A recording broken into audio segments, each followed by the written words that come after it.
नमस्कार मित्रांनो, राम राम, जय महाराष्ट्र. बोलतोस मराठीच्या एक नवीन व्हिडिओमध्ये तुमचं पुन्हा एकदा मनापासून स्वागत आहे. आज आम्ही काहीतरी एक वेगळाच विषय घेऊन आलेलो आहे, पण तो खूप महत्त्वाचा विषय आहे. What are the wonders of leagues. Yes. आता what are the wonders of leagues म्हणजे मराठी सांगायला गेलं तर ह्या युरोपमध्ये जे लीग्स मॅचेस होतात, EPL असू दे, ला लिगा असू दे, बुंदेसलिगा असू दे, सीरिया असू दे, अजून बरेच काही लीग्स असतात ना, त्याच्याबद्दल आपण डिटेलमध्ये बोलणार आहोत आणि करंट लीगचा परफॉर्मन्स, करंट लीगचे टीम्स हे काय काय असणार आहेत ह्यांच्याबद्दल बोलणार आणि आमचे प्रेडिक्शन्स देणार आहोत. लीगच्या फायनल्समध्ये कोण ही एखादी लीग मारू शकते, चॅम्पियन्स लीगमध्ये कोण जम्प करू शकतं, ते सगळी जी टर्मॉलॉजी आहे ते आपण डिटेलमध्ये बोलूच आणि पटापट काहीतरी कव्हर करण्याचा पूर्ण प्रयत्न करणार आहोत. ही व्हिडिओ मजेशीर असणार आहे, टेक्निकल खूप असणार आहे. सो जे नवीन प्रेक्षक आहेत सोपील आपले, त्यांना फार थोडंसं ओव्हरलोड होईल, पण काय नाही, आपण सांभाळून घेऊ. काय आम्ही इकडे भाऊ लोक बसलेलो आहोत, आम्ही सगळं सांभाळून घेणार आहे आणि आम्ही तुम्हाला एकदम डिटेलमध्ये मराठी भाषेमध्ये सांगणार आहोत की लीग्स कशा चालतात आणि कुठली लीगमध्ये कुठल्या टीम कसं परफॉर्म करणार आहे आणि एंड ऑफ द लीगमध्ये कुठली टीम ही लीग जिंकणार आहे, कुठल्या टीम हे रेलिगेट होणार आहेत, तर ते सगळं आम्ही एकदम सविस्तर बोलणार आहोत. चला मग सुरू करूया. माझं नाव दर्शन कदम, मी स्वप्नील कदम. बोलतोस मराठी, आपला फुटबॉल, आपली भाषा.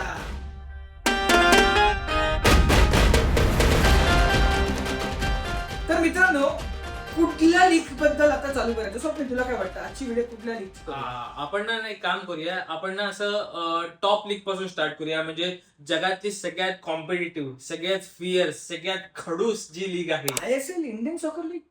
नाही, सध्या आपण ISL बद्दल नाही बोलणार आहोत. आम्ही बोलणार आहोत इंग्लिश प्रीमियर लीग बद्दल, Okay. जी होते म्हणजे इंग्लंडमध्ये, आणि ही जगातली सगळ्यात जास्त बघितली जाणारी लीग आहे. ओ नाईस. मला वाटलं स्वप्न ला लिगा असेल जगातली सगळ्यात. नाही मित्रा, ला लिगा तर नाहीये सध्या.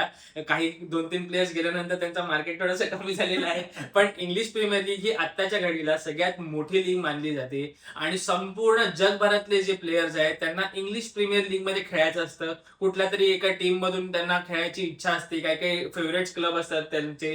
सो त्याच्यामुळे ही जी लीग आहे ना, ती सगळ्यात मोठी लीग आहे असं मी जर म्हटलं तर ते दुमत होणार नाही त्या गोष्टीला. बरोबर बोलला स्वप्नील. इंग्लिश प्रीमियर लीग ही बाय डिफॉल्ट एनी कम्पॅरिझन मध्ये सगळ्यात टॉप मध्ये येते, कारण का तिथे कॉम्पिटिशन्स आणि कॉम्पिटिटिंग टीम्स खूप टफ आहे. तिथला प्लेइंग एन्व्हायरमेंट, प्लेइंग ऍटमॉस्फिअर खूप टफ आहे. अपरंपार थंडीमध्ये ह्या सगळ्या लीग्स होतात आणि तिथले जे फिटनेस लेवलचे वेगळेच चॅलेंजेस फेस करावे लागतात. सो आपण आजची व्हिडिओ असणार आहे ही इंग्लिश प्रीमियर लीग बद्दल, विच इज EPL. त्याला आपण किती प्रीमियर लीग सुद्धा म्हणतो. बार्कलेस प्रीमियर लीग कदाचित 2010 आणि 12च्या पोरांना खूप असं फेमस वाटायचं. मला सुद्धा आधी वाटायचं की बार्कलेसची स्वतःची प्रीमियर लीग आणि सगळ्यांना तेच तेच वाटतं वाटायचं. की बार्कलेसची लीग आहे, पण नंतर आपल्याला समजलं की ते बार्कलेस sponsor फक्त स्पॉन्सर स्पॉन्सर होते. तसं DLF IPL हे मला अजून वाटतं की DLF IPL होतं. येस. तसं हे बार्कलेस प्रीमियर लीग, आपण त्या लीग बद्दल बोलणार आहोत. सो मी गंमत अशी आहे की ही लीग आहे ना 1992 मध्ये चालू झाली. 34 इयर्सचा एक्सपिरियन्स आहे ह्या लीगचा आणि 34 वर्षामध्ये फक्त 7 चॅम्पियन्स टीम झालेले आहेत. म्हणजे 7 म्हणजे प्रत्येक वर्षी सगळेच जिंकतात, असं जिंकतायत, पण हे प्रत्येक वर्षी जिंकणारी टीम फक्त 7 पैकी एक आहे. येस.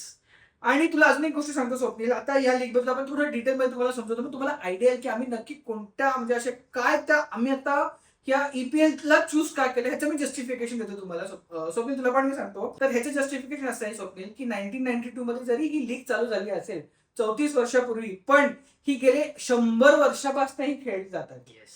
ही 1992 पासून हे एकदम ऑर्गनाइज्ड वे पासून या लोकांनी चालू केलं होतं. त्याच्या आधी हे लोक football league first division, football league second division, football league third division, अशी 3-4 डिव्हिजन्स मध्ये लोक खेळायचे. आता फॉर एक्झाम्पल जर 4थ्या डिव्हिजन मध्ये एखादा टीम आला असेल तर तो स्वतःला डेलिगेट करून, प्रमोट करून, जिंकून 3rd मध्ये आला, 2 मध्ये आला, फर्स्ट मध्ये गेला. मग ही सुरुवात सगळ्यांची स्वप्न 4थ्या लीग पासून चालू होते. असं डायरेक्टली कोणाला देत नाही की तू आमदाराचा पोरगा विधानसभाचं तिकीट दिलं, असं नसतं. इथे सुरुवात ही 4थ्या लीग पासूनच केली जाते आणि हे सगळे जे EPL ची सगळी टीम्स आहेत ना, हे तसेच 140 वर्ष, 150 वर्ष, 134 वर्ष जुने, जे एकेकाळी 4थ्या डिव्हिजन मध्ये खेळून पुढे आलेले आहेत. सो म्हणून आता जे आपण EPL मध्ये आपण 20 टीमची नावं घेऊ, हे कधीतरी कुठेतरी खूप वर्षापूर्वी 4th डिव्हिजनला टफ देऊन आता आलेले आहेत. स्वप्नील, तुला हे माहितीच असेल, प्रेक्षकांना पण सांगूया आपण की लीग्स मध्ये, एस्पेशली युरोपच्या जेवढ्या लीग्स मध्ये ना, रेलिगेट सुद्धा होतात. जर तू बॉटम 3 मध्ये असशील तर तुला काढलं जातं, तुला खालच्या लीग मध्ये टाकलं जातं.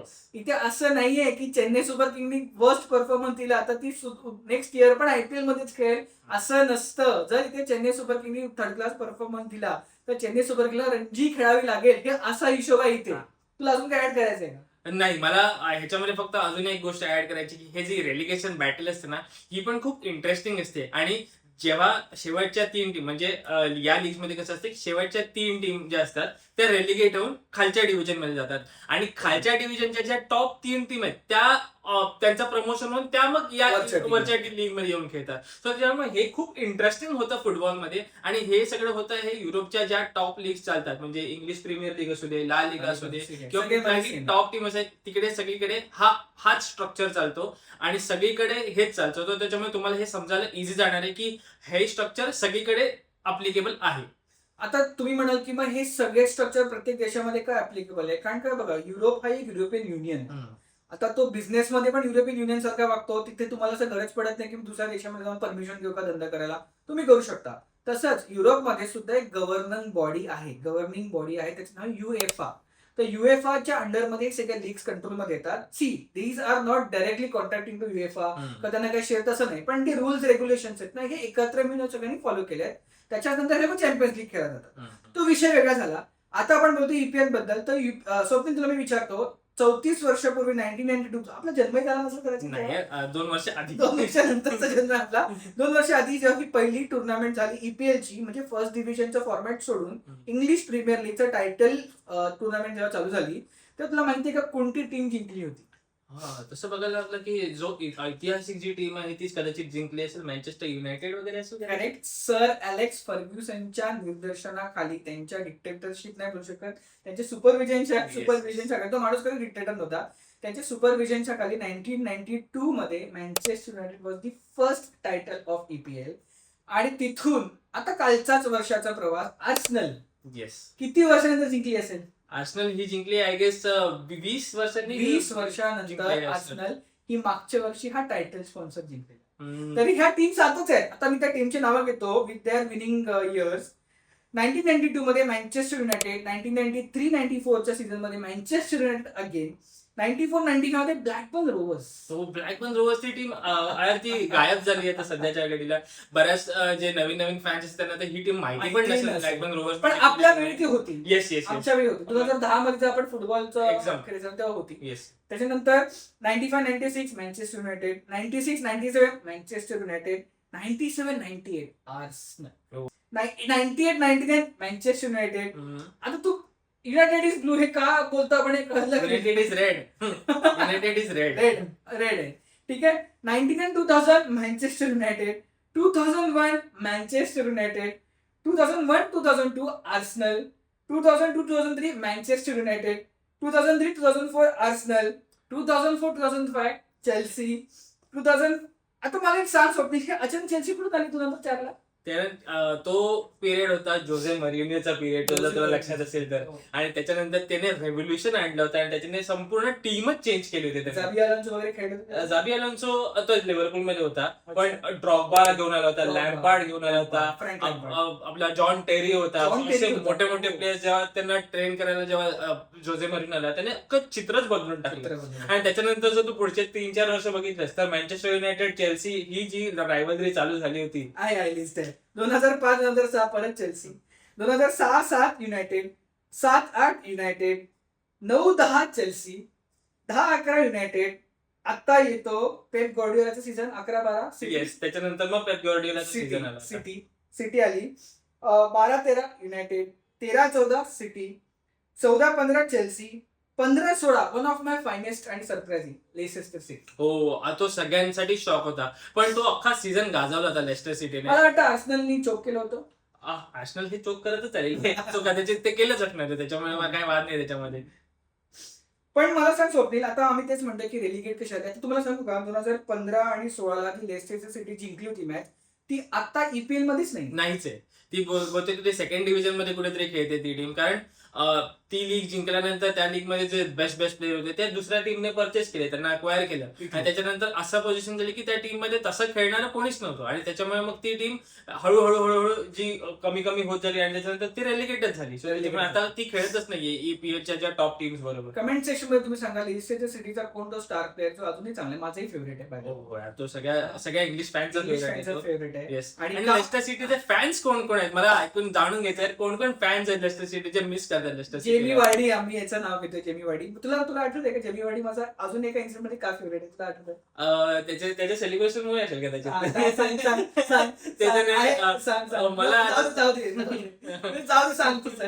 मला 2-3 सेलिब्रेशन आठवतात त्याचे. त्याने मला सगळ्यात भारी होतं ते क्रिस्टल पॅलेस बरोबरचं सेलिब्रेशन आठवत होतं की क्रिस्टल पॅलेस बरोबर त्याने गोल मारला आणि ते क्रिस्टल पॅलेसचा तो सिम्बल आहे तो एका बर्ड आहे, तो त्याच्यामुळे असं तो उडत त्याने असं ऑडियन्स समोर सेलिब्रेट केलं होतं. तुला काय वाटतं तुझं दुसरं कुठलं? मला भीती वाटते सांगायला पण ठीक आहे मी सांगतो. तेव्हा ते क्वीरचं खूप चाललेलं, LGBTQ खूप चालत होतं आणि ईपीएलने तेव्हा फ्लॅग पोल जे असतात कॉर्नरचे फ्लॅग पोल त्याच्यामध्ये ना LGBTQ झेंडे लावले होते.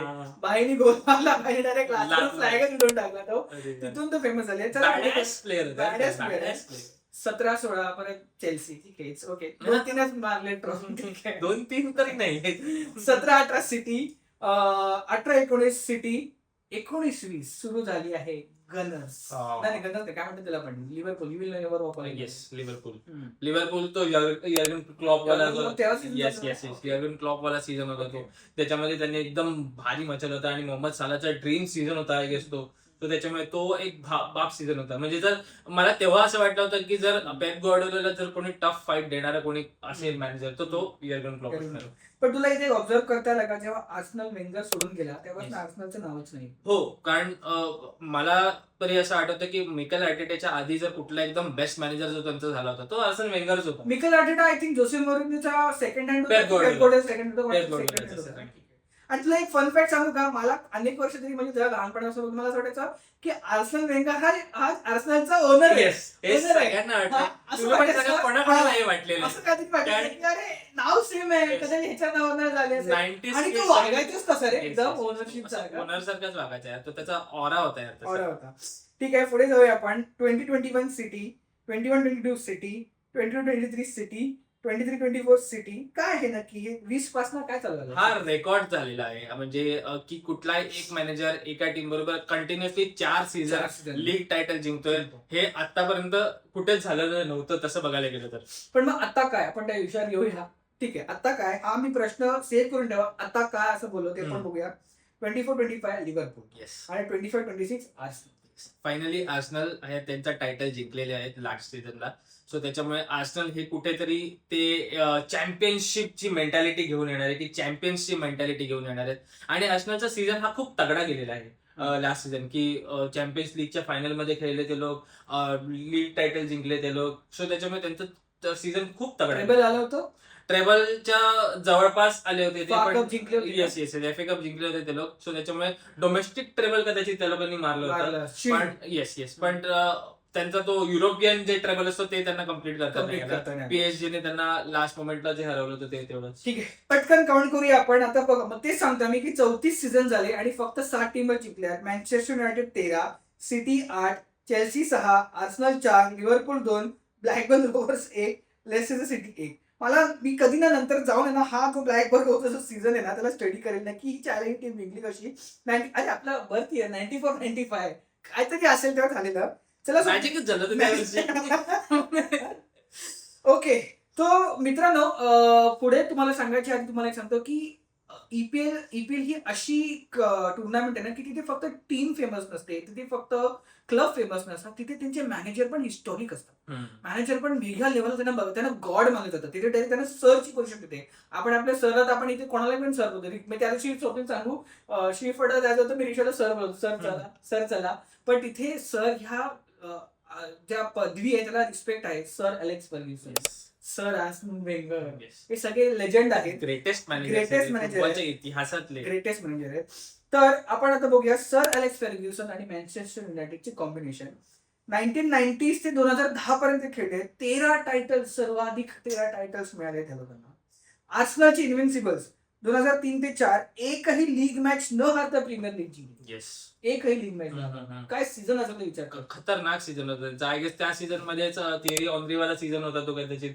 तो त्याच्यामुळे तो सीझन मला असं दुकट असं याद म्हणजे लक्षात आहे तो, की काय झालं होतं त्या सीझन मध्ये. थिअरी ऑनरी त्याच्यानंतर त्याच्या क्लिप्स फेमस झाल्या होत्या आपल्या सगळ्यांच्या कम्प्युटर्सवरती. त्या क्लिप्स होत्या की वेगवेगळ्या लिंकिंग पार्कच्या गाण्यावरती थिअरी ऑनरीचे ते मस्त ट्रिबल्स वगैरे ते सगळं होतं यार. मला आठवतंय मी बाबांकडनं त्याला लहानपणी असताना आम्ही जर्सी मागितली होती आणि त्यांनी मला आर्सेनलची जर्सी आणली. तुम्ही ही कसली जर्सी आहे आता मला तेव्हा मी ती रिटर्न करायला होती की मला लाल कलरची जर्सी हवी, लाल कलरची. तुम्ही काय आणा, लाल कलरची आणा, कारण का तेव्हा इंग्लंड माहिती नव्हतं. पण आता मला कळतं की ती जर्सी ठेवायला पाहिजे होती, कारण ती त्याच जर्सी होती. त्यामुळे ते ब्राऊन आणि येल्लो कलरची कॉम्बिनेशन. ठीक आहे, थर्ड जाऊया. चेल्सी रेव्होल्युशन, भावाचा विषय.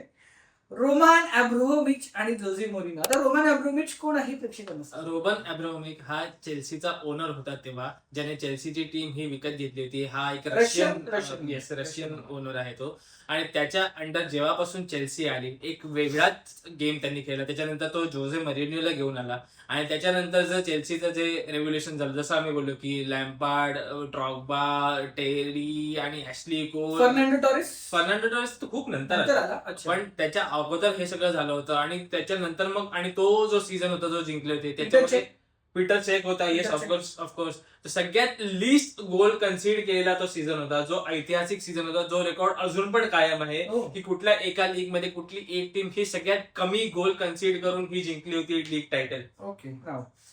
फोर्थ आहे लेस्टर सिटी दी इम्पॉसिबल. 2015-16 सीझन याला फुटबॉल हिस्ट्री मधली सर्वात मोठा स्पोर्टिंग फेरिटेज पैकी एक म्हणून मानता येईल. तुम्ही अमेझॉन प्राईम मध्ये जा, तिथे ह्यांच्यावर एक डॉक्युमेंटरी. येस, नक्की बघा तुम्ही. आणि तुम्हाला समजेल की मेंटॅलिटी काय होती या टीमची. मॅनेजर कसा घेऊन खेळला होता या संपूर्ण टीम. मॅनेजर तो टकला बॉल्ड म्हणतो, चष्मीचं नाव पोस्टेकोग्लू तो होता. आय गेस पोस्टेकोग्लू होता, I am not sure. Comment मध्ये सांगा तुम्ही. पण ती टीम पण खूप भारी होती. रियाद महारेज होता त्या टीम मध्ये. नंतर तिथून सिटी मध्ये गेला. येस, त्याच्यानंतर तो सिटी मध्ये गेला. आणि त्याच्यानंतर जेमी वार्डी होता, एम्बोलो कांटे होता परत चेल्सी मध्ये गेला. मला एक गोष्ट कळली, ह्या लोकांनी प्लेअर विकले का? कारण काही लोकांचे कॉन्ट्रॅक्ट पण संपले होते. काही प्लेयर्सच एवढे चांगले होते की दुसऱ्या टीमला ते प्लेयर्स हवे होते, त्या प्रोफाईलचे प्लेयर्स होते. तर त्याच्यामुळे ते प्लेयर विकले गेले आणि फंड्स पण मिळाले होते त्यांना तसे. पाचवा आपण पुढे जाऊया, मँचेस्टर सिटीचा एरा. 2011-12 पासून सिटीने 8 टायटल्स जिंकले आहेत. पेप गॉर्डिओलाच्या एरामध्ये प्रीमियर लीगच्या टॅक्टिकल आणि फायनान्शियल लँडस्केपवर मोठा प्रभाव पडला. पेप गॉर्डिओलाने एकदम चित्र चेंज करून टाकलं की प्रीमियर लीग मध्ये खेळायचं चित्र चेंज करून टाकलं त्याने. आणि प्रीमियर लीगचं अख्खं चित्र पालटलं की जिकडे रायव्हलरीज होत्या ह्या मँचेस्टर युनायटेड आणि मँचेस्टर सिटीमध्ये, ती रायव्हलरी त्याने संपवून टाकली ते मित्र एका वेळेनंतर. कारण आता अशी गजल आहे की मँचेस्टर सिटी आणि मँचेस्टर युनायटेडची जेव्हा मॅच आहे ते सगळ्यांना माहिती आहे की सिटी जिंकणार आहे. थोडंसं क्रेडिट आमच्या टीमला देशील का, बार्सिलोनाला? अगेन तो आला तर तिकडूनच होता पेप गॉर्डिओला. सो त्याच्यामुळे तो त्याचा गेम प्ले घेऊन आला होता तिकडून. सो मी क्रेडिट त्याला तसं पण देतो. आणि माझे जर टॉप 5 जर मी मॅनेजर काढले तर टॉप 2 मध्ये आणि पेप गॉर्डिओला नेहमीच ठेवतो. सो त्याच्यामुळे तो एक वेगळी मेंटॅलिटी. जोसे मोरिनो 1 नाही, जोसे मोरिनो 3 ठेवेन मी. सर एलेक्स फर्ग्युसन त्याच्यावरती कोणीच नाही. इव्हन तो मी चेल्सीचा पण यार सर, तू जगातला कुठलाही फुटबॉल लवर तर त्याला तू विचार की जगातले 5 बेस्ट मॅनेजर, तो सगळेच माणसं पहिल्या नंबरवरती सर एलेक्स फर्ग्युसनलाच ठेवणार. ज्यांना फुटबॉल समजतं ते लोक मी बोलतोय. फुटबॉल समजतं. अच्छा, मला क्लिअरिफाय केलं. मग तो एक असा कोणता इन्सिडेंट होता जिथे सर एलेक्स फर्ग्युसनचे बोट शिवर करत होते, टॅप टॅप करत होते? तो एक होता, बार्सिलोनाचा एक प्लेअर होता, तो 5 फूटचा एक प्लेअर आहे, ज्याने एकदम नाकात दम करून टाकला होता सगळ्यांचा. तोच प्लेअर होता. आणि तिकडेच कुठेतरी त्यांना समजलं की नाही, तिथे मलाही समजलं. टू बी व्हेरी ऑनेस्ट, मी माझी थोडीशी जर्नी सांगतो की त्या मॅच मध्ये मला समजलं की अरे, इंग्लंडच्या पण बाहेर फुटबॉल खेळतात. आणि इंग्लंडच्या बाहेर पण एक असा कोणता प्लेअर आहे जिथे आपला देव मानणारा कोच, लिटरली मी सर एलेक्स फर्ग्युसनला तेव्हा देव मानायचो, आताही मानतो, पण तो स्वतः शिवर करत होता आणि एन्झायटी मध्ये तो टॅप करत होता. तुम्ही ती व्हिडिओ बघा. आणि तो प्लेअर होता लिओनेल अँड्रेस मेस्सी. नाकात दम काढला होता त्यांनी आणि ह्या लोकांनी हरवलं होतं. आणि त्यानंतरच कुठेतरी आय गेस रोनाल्डोची सायनिंग झाली होती. त्याला स्पोर्टिंग मधून त्याने स्काउट केलं होतं. आणि त्याच्यानंतर मग तो वेगळाच इतिहास आहे. सो ते त्याच्यावरती नको जाऊ सध्या. जाऊया, चला पुढे जाऊया. आता मागच्या सीझन मध्ये नक्की कोणते टीम्स रिलिगेट झाले याचं पटकन सांगतो मी. वुल्व्हरहॅम्प्टन वँडरर्स, हे नाव कधी बदललं मला कळलंच नाही. हा, हे फक्त वुल्व्स काहीतरी नाव होतं. Burnley, West Ham United. Yes, West Ham United पण रेलिगेट झालेली आहे. मला तर कुठेतरी एका पॉइंटला असं वाटत होतं की स्पर्स रेलिगेट होणार आहे, पण स्पर्स कसं तरी झाली पण सीझन काढला आहे. डिझर्वी आल्यानंतर त्याने थोडंसं सांभाळलं आणि शेवटच्या 2-3 मॅच मध्ये त्याने ते ढकललं पुढे आणि मग ते वाचले. म्हणजे लिटरली वाचलेत ते लोक. आणि इतिहासामध्ये पहिल्यांदाच असं झालं असतं की कुठली टीम ही रेलिगेट होऊन चॅम्पियन्स लीग खेळते या सीझन मध्ये. सो त्याच्यामुळे ते खूप एक मोठा इतिहास झाला असता. पण लकीली स्पर्सची टीम चांगली आहे, माझ्या हिशोबाने नाही, पण स्पर्सची टीम ही खूप चांगलेली आहे. सो त्याच्यामुळे मला खूप वाईट वाटलं असतं जर स्पर्सची टीम रेलिगेट झाली असती. प्रोमोटेड झाले ते खालच्या सीझन 2 मधनं, आता म्हणजे टुर्नामेंट 2 मधनं ते वरती आले. ते आहेत कोवेंट्री सिटी, इप्सविच टाउन आणि Hull City. Hull City by the way ही खूप वेळा खेळलेली आहे आपल्या प्रीमियर लीग, जाते येते त्यांचं चालूच असतं. ठीक आहे, म्हणजे आपण बघूया चॅम्पियनशिप मधून वर आलेल्या टीमसाठी सर्वायवल हा मिशन पहिला असतो. आणि प्रीमियर लीग मधल्या बाकी 17 टीमसाठी त्यांना परत खाली पाठवणं. करेक्ट. येस, म्हणजे जर असं मोठा जर बघायला गेलं तर असंच असतं की ज्या टीम रेलिगेट होऊन किंवा प्रमोट होऊन वरती येतात त्यांना सगळ्यात मोठी गोष्ट त्यांच्यासाठी हीच असते, कारण तोपर्यंत तुम्ही एवढ्या मोठ्या, म्हणजे तुम्ही कधी मँचेस्टर युनायटेडशी खेळला नसता, तुम्ही सिटी बरोबर खेळला नसता, आर्सेनल बरोबर खेळला नसतात, चेल्सी बरोबर खेळला नसतात. हा, एखादी कुठली FA कपची मॅच लागते किंवा काराबाओ कपची मॅच लागते, तिकडे तुम्ही एखादी मॅच खेळता, पण अदरवाईज तुम्हाला चान्स नाही मिळत. सो त्याच्यामुळे आता इथे आल्यानंतर सगळ्यात पहिली गोष्ट म्हणजे की सर्व्हाइव्ह करायचं आणि रेलिगेट परत व्हायचं नाही. कारण पैसे पण इन्व्हॉल्व्ह असतात त्याच्यामध्ये, की जेव्हा तुम्ही प्रमोट होऊन येतात तेव्हा तुम्हाला EPLचा पैसा मिळतो, कारण तिकडून जे टेलिकास्टिंगचे पैसे मिळतात. सो त्याच्यामुळे तुम्हाला मग त्याच्यानंतर प्लेयर स्काउटिंग करायला ते जास्त वेळ मिळतो. सो त्याच्यामुळे पहिली गोष्ट हीच असते की सर्व्हाइव्ह करायचं आणि पैसे कमवायचे आणि त्याच्यानंतर मग ऍडव्हान्स फुटबॉल खेळायचा. करेक्ट. पुढचा माझा प्रश्न आहे स्वप्नील, 22 वर्षानंतर का 20 वर्षानंतर जिंकलेली आर्सेनल ही आता डिफेंड करू शकते का? आर्सेनल ही सगळ्यात मोठी टीम आहे सध्या तरी, कारण ही one of the most balance team आहे आर्सेनलची असं मी म्हणू शकतो. जशी टीम त्यांचा स्ट्रक्चर आहे, हा थोडेसे लूपहोल्स आहेत, थोड्याशा प्रॉब्लेम्स आहेत, पण आर्सेनलने खूप इझिली हे टायटल डिफेंड करू शकते. हा, त्यांना टफ फाईट देण्यासाठी सिटी आहे, लिव्हरपूल आहे, युनायटेड, चेल्सी पण आहे, पण स्टील आर्सेनलला हा टायटल डिफेंड करावा लागेल, तरच कुठेतरी त्यांची ती रिस्पेक्ट अर्न होईल. कुठेतरी असं पण होतं जेव्हा टायटल जिंकले होते की यार हे एकदम हराम बॉल खेळून जिंकले होते किंवा मग एकदम तेच खेळून जिंकले होते. सो त्याच्यामुळे त्यांना कुठेतरी एक प्रूव्ह करायचं की नाही, आर्सेनल ही चॅम्पियन टीम आहे आणि ती अशीच जिंकलेली नाहीये, ती एक स्टेटमेंट सायनिंग त्यांना करायची आहे. करेक्ट. आपण आर्सेनलचे इमिजिएट मेजर फिक्चर्स पर्यंत जाऊया. आर्सेनल वर्सेस चेल्सी होणार 5 सप्टेंबरला, लिव्हरपूल वर्सेस आर्सेनल 31 ऑक्टोबरला, आर्सेनल वर्सेस सिटी 28 नोव्हेंबरला, सिटी वर्सेस आर्सेनल परत 20 जानेवारीला, आर्सेनल वर्सेस लिव्हरपूल 6 फेब्रुवारीला, चेल्सी वर्सेस आर्सेनल 13 मार्चला. म्हणजे आर्सेनलचे सुरुवातीचे महिने किती कठोर आहेत हे तुला कळतंय. ऑफकोर्स. आणि तीच खरी टेस्ट आहे त्यांची यार, कारण मिकेल आर्टेटा हा असा मॅनेजर आहे जो बऱ्याच म्हणजे 2-3 वर्ष त्याचे एक मोमेंटला तर असं आलं होतं की आर्सेनल त्याला काढून टाकणार आहे, पण आर्सेनलने त्याच्यावरती विश्वास ठेवला आणि त्याने कुठेतरी ते फळ दिलं आर्सेनलला मागच्या वर्षी चॅम्पियन्स लीग म्हणजे चॅम्पियनशिप जिंकून. करेक्ट. मँचेस्टर सिटी बद्दल बोलायचं, 2016 नंतर पहिल्यांदा पेप गॉर्डियोला नाही. येस, पेप गॉर्डियोला आता मँचेस्टर सिटीमध्ये नसणार आहे. एन्झो मरेस्का हा नवीन मॅनेजर आलेला आहे आणि एन्झो मरेस्का हा सुद्धा असिस्टंटच होता पेप गॉर्डियोलाचा एका वेळेला. तो खूप चांगला मॅनेजर आहे. चेल्सीमध्ये तो मॅनेज करत होता, आता ती गोष्ट वेगळी आहे, पण आता तो सिटीमध्ये आलेला आहे. अजून एक टकला मॅनेजर त्यांना मिळालेला आहे मँचेस्टर सिटीला, पण हा खूप टॅक्टिकली खूप साऊंड मॅनेजर आहे, खूप चांगला मॅनेजर आहे. कुठेतरी मिळतं जुळतं त्याचे टॅक्टिक्स आहेत पेप गॉर्डियोला सोबत, कारण ऑफकोर्स तो खेळलेला आहे त्याच्याबरोबर, त्याचा गेम प्ले खूप चांगला आहे. सो त्याच्यामुळे हे बघायला खूप इंटरेस्टिंग असणार आहे की तो सिटी सारख्या मोठ्या रेप्युटेशनची टीम कशी हँडल करतो आणि त्याच्याकडे प्लेयर्स पण तसेच आहेत. अर्लिंग हालांड आहे त्याच्याकडे, रुबेन डियाज आहे, फिल फोडन आहे, एडरसन आहे, कोणते प्लेयर्स आहेत आणि तो एवढ्या मोठ्या प्लेअर सोबत कधी खेळलेला नाही. सो त्याच्यामुळे हे पण खूप महत्वाचं असणार आहे. लिव्हरपूलने परत आता त्यांचा मॅनेजर चेंज झालेला आहे आणि आलेला आहे अँटोनी अरिओला. येस, तर त्याच्यासाठी पण खूप चॅलेंजिंग असणार आहे, कारण तो एक असा मॅनेजर, तो अनुभवी मॅनेजर आहे. आय गेस तो कधी लीग जिंकलेला नाहीये मला असं वाटतं, पण तो खूप एक चांगला अनुभवी मॅनेजर आहे आणि आर्ने स्लॉट नंतर लिव्हरपूलला एक असाच अनुभवी मॅनेजर पाहिजे होता जो त्यांना मिळालेला आहे. लिव्हरपूलचा मागचा सीझन हा ओके सीझन राहिला होता, म्हणजे एक्सपेक्टेशनच्या खूप खाली राहिला मोहम्मद सलाही होता. सोडून गेलेले. मोहम्मद साला सुद्धा सोडून गेलेला आहे. सो तो कुठेतरी एक जबाबदारी आहे मोठ्या प्लेयर्सवरती, वॅन डाईक सारख्या प्लेयर्सवरती. कारण मागच्या वेळी त्यांची ती सुपरस्टार सायनिंग होती फ्लोरियन वर्ड्स, ती पण फेल गेलेली आहे. परत फ्रेम्पॉंग जो आणला तो पण फेल गेलेला आहे. सो त्याच्यामुळे हा सीझन हा खूप महत्वाचा असणार आहे लिव्हरपूलसाठी स्पेशली. बार्साचा पण एक प्लेअर लिव्हरपूल मध्ये गेलेला आहे. हो, रोनाल्डो अराउहो तो पण आलेला आहे आता. काय तुला काय वाटतं त्या प्लेअर बद्दल? त्याला आम्ही असं दिलं असतं तू गेल्यास बरं आलं, मनाला शांती लागली आमची. ठीक आहे, मला नाही बोलायचंय आपण ला लिगा बद्दल डिटेल मध्ये. Captain होता मला नकोय जा, तर फेरन टॉरेस पण गेला जा, नकोय. ठीक आहे, दुसरा गोष्ट बोलूया आपण आता चेल्सी बद्दल. जॅबी अलोन्सो मॅनेजर झालेला आहे चेल्सीचा.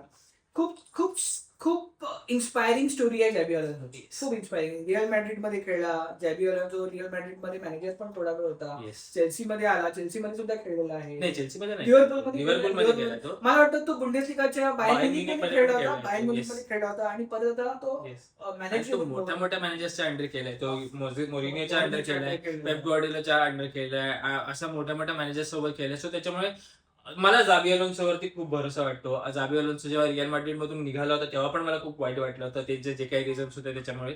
सो पण आता जाबी अलोन्सो जो आलेला आहे आणि त्याला पाहिजे तशी टीम मिळते त्याला. म्हणजे लिटरली चेल्सी ही टीम, कधी मी आधीच्या पण व्हिडिओज मध्ये बोललो होते, चेल्सी ही टीम ही रिसेंट टाइम मध्ये जो बघितलं 3-4 वर्षात फक्त 18, 19, 20 वर्षाचे प्लेयर्स फक्त साईन करत होते. तिकडेच जेव्हा तुम्ही 35 वर्षाचा वेलबॅक घेऊन येतात, 36 वर्षाचा जॉर्डन हेंडरसन घेऊन येतात, तिकडेच तुम्हाला समजून येतं की हा मॅनेजर काहीतरी विचार करून आलेला आहे आणि हा काहीतरी करणार आहे. मला अजून पण आठवतं बायर्न लेव्हरकुसेनचा तो इनविन्सिबल वाला सीझन. सो त्याच्यामुळे काहीतरी चमत्कार होणार आहे आणि मला असं वाटतं की मागच्या सीझन पेक्षा हा सीझन हा खूप जास्त चांगला असणार आहे चेल्सी. परफेक्ट. आणि युनायटेड मध्ये बघूया, मायकल कॅरिक हा एक्स युनायटेड प्लेअर आता मॅनेजर पोझिशन मध्ये आले. मागचा सीझन पण त्याने खूप सांभाळून घेतलं होतं व्यवस्थित. रुबन अमोरीम गेल्यानंतर त्याने खूप सांभाळून घेतलं होतं आणि एक चांगला एंड करून दिला होता मँचेस्टर युनायटेडला. त्यांनी चॅम्पियन्स लीग मध्ये फिनिश केलंय आता. सो त्याच्यामुळे आता ही जास्त जबाबदारी आहे त्याच्यावरती. थोडे अजून प्लेयर्स यायला पाहिजे त्या टीम मध्ये. सो असं मला वाटतं ट्रान्सफर मार्केटमध्ये, तर ते पण बोलूया आपण. पण हा सीझन खूप महत्वाचा असणार आहे मायकल कॅरिकसाठी स्पेशली. न्यू रूल्स आणि फायनल प्रेडिक्शन बद्दल आपण आता येतोय पुढे. आपण आता नवीन रूल बद्दल मी पटकन सांगतो की नवीन रूल्स ईपीएल मध्ये काय येणार आहे. ते आहे इंजुरी ट्रीटमेंट. इंजुरी झाल्यानंतर प्लेअरला 1 मिनिटात बाहेर राहावं लागेल. येस. त्याला जर इंजुरी झाली असेल तर तो डायरेक्टली खेळू शकणार नाही, त्याला 1 मिनिट बाहेर राहावं लागेल. म्हणजे त्या टीमला 10 प्लेयर्स घेऊन खेळावं लागणार. येस. सेकंड रूल आहे थ्रो इन किंवा गोल किक जर डिले साठी फक्त 5 सेकंडचा काउंटडाऊन असतं, नाहीतर तुम्हाला डायरेक्ट कार्ड प्रोड्यूस केला जाईल. येलो असेल तर रेड. नंतर आहे सबस्टिट्यूशन करताना प्लेअरला 10 सेकंड मध्ये पिच सोडावं लागणार. तुम्ही सगळ्यांना हाय हॅलो बाय बाय करत नाही जाऊ शकत, तुम्हाला पटकन सोडावं लागणार आहे. सेकंड येलो नंतर मिळालेल्या रेड कार्डवर वार रिव्ह्यू लागू होऊ शकतो. येस, म्हणजे ते असं असं नाही, ते असं क्रिकेटमध्ये ते असतं ना, मध्ये असं रिव्ह्यू. म्हणजे एकंदरीत ह्यांना हा सीझन कदाचित फास्ट पेसिंग आणि फास्ट मूव्हिंग मध्ये रन करायचा आहे. धडाधड एनर्जी. ऑलरेडी ईपीएल हे खूप फास्ट चालतं आणि त्याच्यामध्ये आता अजून हे केलं तर मग अजूनच फास्ट होणार आहे. कुठेतरी एक जो टाइमपास होतो, जो फालतूचा टाइमपास होतो, तो सगळा कमी करायचा आहे त्यांना आणि फुटबॉल वरती जास्त लक्ष ठेवायचं आहे. कदाचित त्याच्यामुळे हे सगळे रूल्स आहेत आणि हे रूल चांगले आहेत. म्हणजे अजूनपर्यंत असं वाटलं नाही की कुठे अननेसेसरी रूल्स आहेत वगैरे, पण चांगले डिसेंट रूल आहेत. आता याचं एक्झिक्युशन कसं होईल त्याच्यावरती सगळं अवलंबून आहे. तो बघायला फालतू रूल नाही, हायड्रेशन द्यायचं. अरे यार, तो नकोच होता तो रूल. मला त्यांनीच वर्ल्ड कप थोडं बोरिंग झाला. पण त्याच्यानंतर बरेचसे म्हणजे इकडचं तिकडे पण झालं बऱ्याच वेळेला. जसं एक्झाम्पल साठी आपण घेऊया की अर्जेंटिनाची जी मॅच घेतली तो इजिप्त बरोबर, जो सेकंड हाफ मधला जो हायड्रेशन ब्रेक होता त्याच्यानंतरचा अर्जेंटिनाचा बदलला. सो त्याच्यामुळे एकदम मोमेंटम चेंज होण्यासाठी हा हायड्रेशन ब्रेक खूप उपयोगी येतो. पण तोच दुसऱ्या टीमसाठी हा एक कर्स आहे. सो त्याच्यामुळे हा रूल नकोच येत आहे. सो आपण आता फायनल प्रेडिक्शन कडे येतोय, पण मला पटकन एक सांग की तुला कुठल्या तरी अंडरडॉग टीम बद्दल काय बोलायचं आहे. डू यू फील की कुठेतरी अंडरडॉग टीम मारून जाऊ शकतो? अंडरडॉग टीम हा म्हणजे चॅम्पियन्स नाही होणार, टायटल मारून नाही जाणार अंडरडॉग टीम. पण असं कुठल्या टीम आहे जी सरप्राईज करू शकते, तर त्याच्यामध्ये मी एक नाव घेईन स्पर्सचं. कारण स्पर्सने खूप खतरनाक वाले सायनिंग केले. टोनालीला पण ते लोक घेऊन आलेले आहेत. सो त्याच्यामुळे एक खूप त्यांना एक गरज होती या सगळ्या गोष्टीची आणि तो एक मॉरल बूस्ट झालेला आहे त्यांचा. सो त्याच्यामुळे मला असं कुठेतरी वाटतं की मागचा जो घाण सीझन झाला त्याच्यानंतर स्पर्स हा खूप चांगला खेळून जाईल आणि त्याच्यानंतर दुसरी जर कुठली टीम आहे जी सरप्राईज करेल तर मला त्याच्यामध्ये असं वाटतं चेल्सी खूप सरप्राईज करेल लोक. Chelsea is not underdog. Underdog नाहीये, पण मी सरप्राईज मध्ये मी नाव घेईन त्याच्यामध्ये. मला न्यू कॅसल काय वाटतं? न्यू कासल मला नाही वाटत, कारण न्यू कासल मधून टोनाली पण गेला, गुमारेस पण गेला, अँथनी गॉर्डन पण गेला. सो आणि कुठेतरी लुईस हॉलची पण न्यूज आहे की तो पण निघणार आहे. सो त्याच्यामुळे मला तो खूप म्हणजे प्रेशरवाला सीझन वाटतोय न्यू कासलवरती. सो त्याच्यामुळे मी न्यू कासलचं नाव नाही घेणार. एक वेळेस मी ॲस्टन विलाचं नाव घेईन वरती, पण न्यू कासलचं नाही घेऊ शकणार. ओके, चला we are coming up to the last section, जो थोडा मोठा होणार आहे. थोडा अजून थांबा, पटापट मजा आणणार आहे या सेशन मध्ये. आमचं सेशन आहे प्रेडिक्शनचं. आता प्रेडिक्शन आपण काय करायचंय स्वप्नील, की मला सांग, एक 20 टीम खेळणार आहे. त्याच्यामध्ये आता आपण बऱ्याच टीमची नावं घेतलेली आहेत, बऱ्याच टीमची नावं सुद्धा घेतलेली आहेत. आणि अजून नावं घेतो जी आम्ही नावं नाही घेतली ती त्या टीम्स आहेत: Tottenham Hotspur, Newcastle United, Aston Villa, Brighton, Nottingham Forest, Brentford, Everton Everton पण त्यांचा स्क्वॉड असा ओव्हरऑल कसं वेल बिल्ड स्क्वॉड नाहीये. सो त्याच्यामुळे मी त्यांचं नाव नाही घेतलं. क्रिस्टल पॅलेस, बोर्नमouth, West Ham United, Leeds United, Fulham, हे असे सगळे टीम्स असतात. येस. सो स्वप्नील, आता सांग तुला व्हॉट इज युअर प्रेडिक्शन? मला तरी असं वाटतं की टायटल हे आर्सेनल डिफेंड करेल असं मला वाटतं Okay. कुठेतरी. अजून पण मला अशी आशा आहे. माझ्या आतला जो चेल्सी फॅन आहे तो नाही बोलणार, पण स्टील मला असं वाटतं की आर्सेनल हा टायटल डिफेंड करेल. सेकंड पोझिशनवरती मला असं वाटतं की सिटी फिनिश करेल Okay. कुठेतरी. आणि थर्ड पोझिशनवरती मला असं वाटतं की आयदर लिव्हरपूल किंवा चेल्सी फिनिश करतील, आणि चौथ्या नंबरवरती मँचेस्टर युनायटेड फिनिश करेल असं मला तरी वाटतं. आर्सेनलचं तू एकदम परफेक्ट बोललायस. आर्सेनलच्या मिडफील्ड एकदम तगडी मिडफील्ड आहे, कडक, म्हणजे बघण्यासारखे मॅचेस होणार. मित्रांनो, तुम्ही जर कधी ईपीएल बघितलं असेल, आता तुम्ही जर फॉर एक्झाम्पल पर्टिक्युलर लीगलाच फॉलो करता, पण ईपीएल मध्ये आर्सेनलचे मॅचेस नक्की बघा. मला हे कॉम्बिनेशन ऍक्च्युली एक्सपिरियन्स करायचं आहे. ऑडेगार्ड, राईस, जुबिमेंडी, आणि आता परत आलेला आहे तो ब्रुनो गुमारेस. गुमारेस. तो खतरनाक. त्यांची मिडफील्ड ही खूप टॉप मिडफील्ड आहे. डेक्लन राईसचा परफॉर्मन्स मी वर्ल्ड कप मध्ये बघितला, अविस्मरणीय होता. Yes yes. One of the finest midfielder होता तो. सिटीचं बोलायला गेलं तर सिटीमध्ये सुद्धा आता सिटीमध्ये मोठे मोठे प्लेयर्स निघून गेलेले आहेत. बरेचसे changes चालला आहे, जॉन स्टोन्स गेलेला आहे, मॅन्युअल अकांजी गेले, नता नायकी गेलेला आहे, आणि परत रॉड्री पण जाऊ रॉड्रीची पण न्यूज आहे, रॉड्री पण जाऊ शकतो. तर त्याच्यामुळे कुठेतरी एक ट्रान्सफॉर्मेशन आहे, करायची गरज आहे त्यांना. अजून ते बहुतेक तरी चांगले मिडफिल्डर्स आणतील. एलियट अँडरसन झाला. एलियट अँडरसन आलेला आहे ऑलरेडी. आयुब बुआतीच्या मागे ते लोक गेलेले आहेत. सो त्याच्यामुळे तो कुठेतरी मला असं वाटतं एन्झो मारेस्का हा एन्झो फर्नांडिसच्या मागे सुद्धा जाईल, कारण तो त्याच्याबरोबर खेळलेला आहे एक दीड सीझन. सो त्याच्यामुळे कदाचित ते पण होऊ शकतं. अशी पण न्यूज येते की एक राईट बॅकच्या साईडला मालो गुस्टो पण येऊ शकतो. सो असं काहीतरी वाटतं. पण हे जर सायनिंग झाले तर मग Manchester city easily second position मध्ये फिनिश करू शकते. इझिली. लिव्हरपूल बद्दल बोलायला तर मोहम्मद सलाह सोडून गेलेला आहे, कोनाते सोडून गेलेला आहे, रॉबर्टसन पण सोडून गेलेला आहे. तो एक वन ऑफ दी म्हणजे एक्सपिरियन्स आणि लेजेंडरी प्लेयर्स हे सोडून गेलेले आहेत. पण त्यांनी परफेक्ट सायनिंग सुद्धा केले. त्याच्यामध्ये आहे वर्ड्स आहे, इसाक आहे, जॅक्वेट आहे, आणि विक्टर मुनियर आहे. येस. मला तर माझं लक्ष असणार आहे फ्लोरियन वर्ड्स आणि इसाक वरती, कारण हे जे दोन सायनिंग होते मागच्या सीझनला आले होते, पण त्यांचा पहिला सीझन एवढा काही खास गेला नव्हता. सो त्याच्यामुळे माझं लक्ष या दोन प्लेयर्स होते. ह्युगो एकिटिके म्हणून एक प्लेअर आहे, त्याच्यावरती पण लक्ष असणार आहे. सो हे 3 प्लेयर्स तुम्ही लक्ष ठेवा. या 3 प्लेयर्स होते नक्कीच. युनायटेड बद्दल बोलायला गेलं तर आता मला युनायटेडचं जास्त काय ऐकूच आलं नाही. सो काय आहे युनायटेडने सायनिंग ठीकठाक केलेले आहेत. अँडर सँटोसला ते लोक घेऊन आले मिडफील्ड मध्ये. त्यांच्याकडे मेसन माउंट आहे, ब्रुनो फर्नांडिस आहे. कुठेतरी त्यांना अजून एक चांगला क्वालिटी मिडफिल्डर पाहिजे, म्हणजे असं मोठं नाव असणार, म्हणजे चुआमेनी सारखा झाला किंवा कामाविंगा सारखा झाला, जो ज्याची लिंक्स चालू होते कुठेतरी. सो त्याच्यामुळे तो एक प्लेअर मला बघायचा आहे मँचेस्टर युनायटेडमध्ये. अदरवाईज मँचेस्टर युनायटेडची टीम ही खूप सॉर्टेड वाटते मला, आणि ते लोक कंटेंडर आहेत टॉप 5 मध्ये येण्याचं नक्की. आणि यावेळी त्यांच्याकडे तर चॅम्पियन्स लीग सुद्धा आहे. सो त्यांच्याकडे स्क्वॉड डेप्थ पाहिजे त्यांना. स्कॉट डेप पाहिजे.